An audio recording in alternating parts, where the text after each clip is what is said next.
You know that feeling, right? You look at your bank account after what felt like a totally normal month. You didn't buy a yacht, you didn't go on some crazy shopping spree, but you're still just staring at the screen thinking, where did my money go? Well, if that's you, you are definitely not alone. And today, we're going to get to the bottom of it. Seriously, you do the math in your head. You know what your paycheck was, you know you paid the bills, but that number staring back at you is way, way smaller than you feel like it should be. It's almost like the money just evaporated into thin air. So where did it actually go? And here's the real kicker. It's probably not because you're bad with money.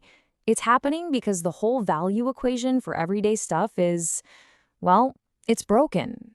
The things we buy all the time just aren't worth what we're paying for them anymore. We're shelling out premium cash for totally ordinary things, and somehow we've all just kind of accepted it. So today, we're going to find those money leaks. Okay, let's start with the small stuff. I'm talking about those everyday purchases that feel totally harmless in the moment, but when you add them all up, man, they become a massive drain on your bank account. These are your daily budget leaks. Just think about fast food for a second. This is a perfect example of what I'm talking about. The whole point of fast food used to be that it was quick and, most importantly, cheap, right? Well, not anymore. Now you can easily drop 15, even 20 bucks for a single meal that comes in a paper bag. You're basically paying sit-down restaurant prices for drive-through quality. The value proposition, it's completely gone. And it's not just the drive-through. Let's talk about going out for a regular dinner. Nothing super fancy, right? Just you and a friend.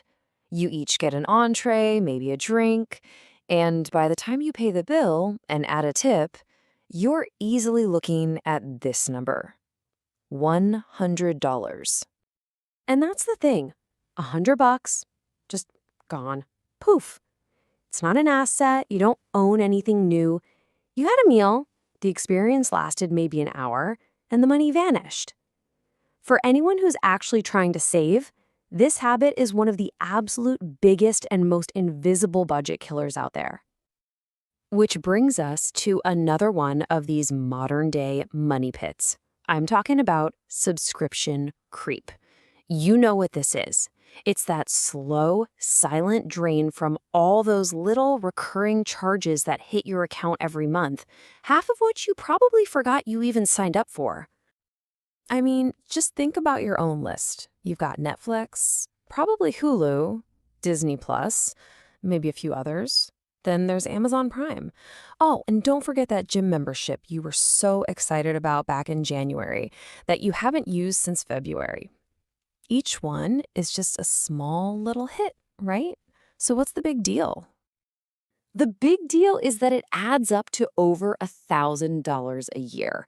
That's $1,000 that could be in your savings account, it could be in an investment, it could be paying down debt, but instead it's just trickling away to fund a bunch of services you might not even be using.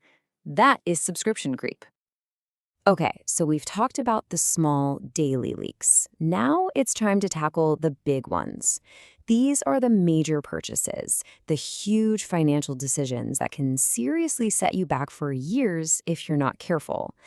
These are the big traps. I love this quote from our source material because it's so direct and honestly so true. Buying a brand new car is one of the worst financial moves most people can make. We do it all the time because we want that new car smell, we want the latest features, but the financial math behind it is just brutal. And this chart shows you exactly why. Literally the second you drive that shiny new car off the lot, its value drops by about 20%, instantly. And by the end of just 1 year, you've lost around 30% of what you paid for it. It's an anti-investment. You're paying a huge premium just to lose money as fast as humanly possible. So what's the alternative? Well, it's pretty simple. With a new car, you are the one paying for that massive depreciation hit. But if you buy a car that's just 3 years old, guess what? Someone else already paid for that huge drop in value. You get a perfectly reliable car, a tool to get you from A to B for a fraction of the cost. And you know what? This exact same logic applies to our phones and all our other gadgets. the big tech companies have us trapped in this ridiculous upgrade cycle. You spend $1,000 on a new phone and it's amazing. Then a year later, a new one comes out with a slightly better camera. Your phone still works perfectly fine, but the marketing, the hype, it all convinces you that you need that new one. It's a cycle designed for one thing, to separate you from your money. So, the big question is, why do we keep falling for these traps? That brings us to our next section, which is all about the psychology behind it. It's about this powerful, deep-seated desire to look successful. Let's look at this table. I like to call this the logo tax. You can go out and buy a perfectly good, comfortable white t-shirt for, say, $10. But if you want that same t-shirt with a tiny little designer logo stitched on the chest, suddenly it's $200. That's $190 you're paying for the logo. That's it. And here's the blunt, honest truth that can be a little hard to swallow. Nobody else really cares. I mean it. Someone might notice the logo for a split second, but it's not changing their opinion of you one bit. All that's happened is that you're out an extra $190 for no real benefit. This whole phenomenon is called status spending. It's buying things not for their quality or their usefulness, but purely to project an image of wealth. And here's the crazy part. It's often driven by insecurity, and it is the exact opposite of what actually wealthy people do. They don't need to show off. They already have the security. So this all leads us to the most important part of this whole discussion. If all that other stuff is how you lose money, what's the real path to actually building wealth? Let's talk about the solution.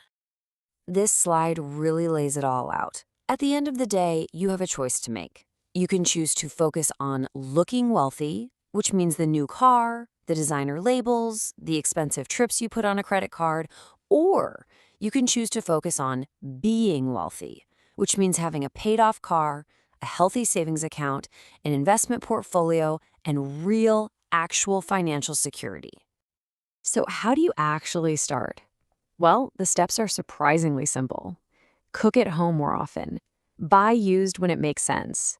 Keep your car and your phone for longer than a year or two. Go through your bank statement and ruthlessly cut the subscriptions you don't really use. And maybe the most important one, stop trying to look rich and start focusing on the things that will actually make you wealthy. And really, it all boils down to this one simple question. You have to ask yourself, what do you truly value more? The appearance of being rich, or the quiet, secure reality of it? Answering that honestly is the very first step to taking back control. We'll end on this really powerful idea from the source material because it says everything. You can either look wealthy or you can be wealthy. But for most of us, you just can't do both. Every single dollar you spend trying to impress other people is a dollar that isn't working for you. The choice of which path to take is entirely yours.